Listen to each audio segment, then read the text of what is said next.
नमस्कार दोस्तों, जय श्री राम, जय श्री सीताराम, जय जय जय हनुमान, जय बागेश्वर धाम सरकार। दोस्तों स्वागत है आपका श्री राम टिप्स पर। दोस्तों शंकर भगवान के शिवलिंग का स्नान कराने पर कितने देवताओं के स्नान का पुण्य मिलता है, आपको कथा में पहले भी कहा। 33 कटी देवता मार्ग में खड़े हैं। शंकर भगवान के स्नान का जल पाने के लिए शंकर का जो शिवलिंग होता है, भगवान शंकर का जो शिवलिंग कटी भाग, उस पर जो शिवलिंग रखा है, शिवलिंग जहाँ रखा हुआ है यह तो पार्वती जी का हस्त कमाल है, पर शिवलिंग का जो गोल भाग है, शिवलिंग उसका जो नीचे का भाग है, सबसे नीचे का भाग, वह ब्रह्मा जी का प्रतीक है। ब्रह्मा शिवलिंग के मध्य का जो भाग है वह भगवान विष्णु का प्रतीक है, और शिवलिंग के जो ऊपर का भाग है वह भगवान शिव का प्रतीक है। ब्रह्मा विष्णु महेश एक ही बिंदु में, एक शिवलिंग में, एक महाराज पीपल के वृक्ष में आहूतों का वास हो जाता है। इसलिए दोपहर में पीपल के वृक्ष में परिक्रमा नहीं होती, शाम को शंकर जी का वासा हो जाता। इसलिए शिव जी की परिक्रमा शाम को नहीं होती, क्योंकि शंकर की परिक्रमा नहीं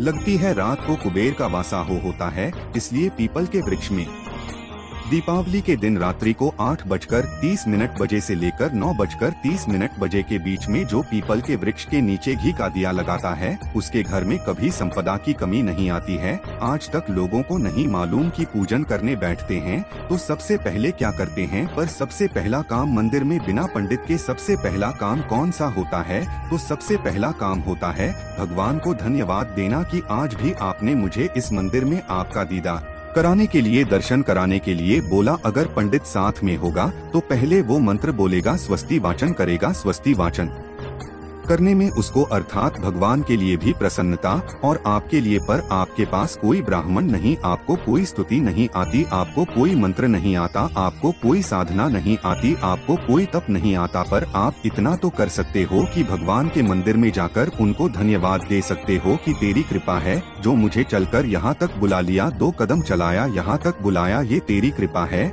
और बड़ी कृपा करी जो डलिया भर के पूजन का सामान भी लाई, बड़ी कृपा करी जो दूध भर कर भी लाई, बड़ी कृपा करी जो कलश भर कर भी लाई, काली तिल काली मिर्ची साथ लो।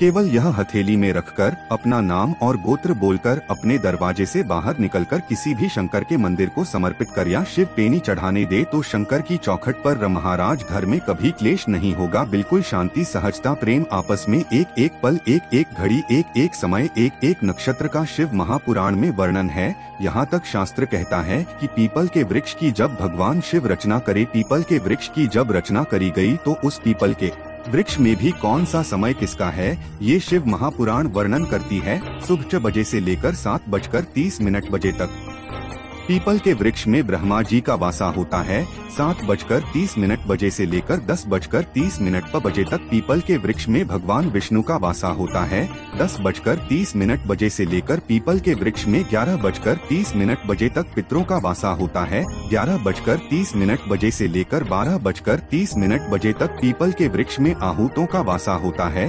12:30 बजे से लेकर शाम को 4 बजे तक पीपल के वृक्ष में वासकों का वासा होता है। 4 बजे से लेकर शाम को 7:30 बजे तक पीपल के वृक्ष में शंकर का वासा होता है। 7:30 बजे से लेकर 9:30 बजे तक पीपल के वृक्ष में कुबेर का वासा होता है। 9:30 बजे से लेकर फिर कुबेर के वृक्ष में अन्य देवों का भाष चालू हो जाता है। इसलिए हमारा हिंदू धर्म कहता है, हमारे शास्त्र कहते हैं कि पीपल के वृक्ष को जब पूजा जाता है, पीपल के वृक्ष की जब पूजन करी जाती है तो सुबह 10:30, 11 ज्यादा से ज्यादा 1130, ज्यादा से ज्यादा 12, उसके पहले पीपल के वृक्ष की पूजन कर लेना चाहिए। क्योंकि 11:30 बजे से लेकर 12:30 बजे तक पीपल के वृक्ष में पितरों का वासा रहता है, आतों का वासा रहता, फिर वासकों का वासा आता। पितृ किसको कहते हैं? महाराज जो पूरी उम्र लेकर चले गए और उनके भीतर अभिलाषा बहुत थी, मैं यह भी करना चाहता हूँ, मैं यह भी करना चाहता हूँ, वो पितृ हो जाते हैं। आहूत किसको कहते हैं?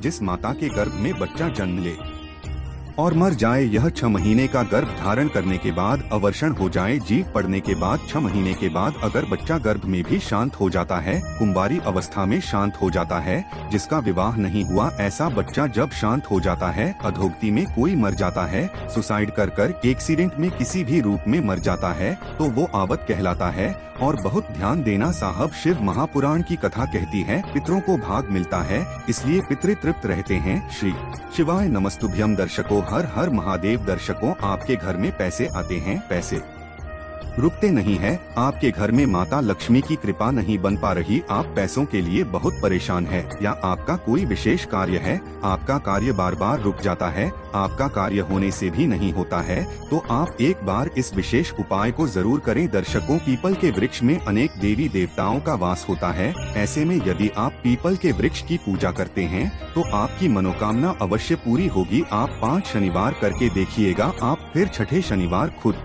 कमेंट करेंगे कि आपको बहुत ही सफलता मिली। दर्शकों, आपका कोई भी कार्य, आपके कार्यों में बार बार जब रुकावटें आ रही है तो सुबह आप ब्रह्मा मुहूर्त में शनिवार के दिन उठे, आप रोजाना भी इस उपाय को कर सकते हैं। रविवार के दिन आपको नहीं करना है। ब्रह्मा मुहूर्त में उठे, स्नान करें, 1 लोटा जल और थोड़ा सा कच्चा दूध, थोड़ा सा मिष्ठान आप लेकर चले जाइएगा। आपके आसपास जो भी पीपल का वृक्ष हो, आप उस वृक्ष में 1 लोटा जल समर्पित करें और कच्चा दूधा आप अलग से समर्पित करें। थोड़ा सा मिष्ठान आप वहाँ पर रख दीजिएगा। आप एक घी का बत्ती भी लगा सकते हैं सुबह के वक्त। यदि आप सुबह के वक्त नहीं लगा सकते तो प्रदोष काल में आपको लगाना है। इतना कार्य दर्शकों आपको सुबह के वक्त करना है। 11 बार बन सके तो 21 बार, 108 बार या 8 बार आप पीपल के वृक्ष की परिक्रमा करें। परिक्रमा करते समय ओम नमो भगवते वासुदेवाय मंत्र का जाप करें, या श्री शिवाय नमस्तुभ्यम मंत्र का जाप करें, या ओम नमः शिवाय मंत्र का जाप करें। आप जाप करते हुए परिक्रमा करिएगा। उसके बाद दर्शकों आप अपने घर को आइएगा।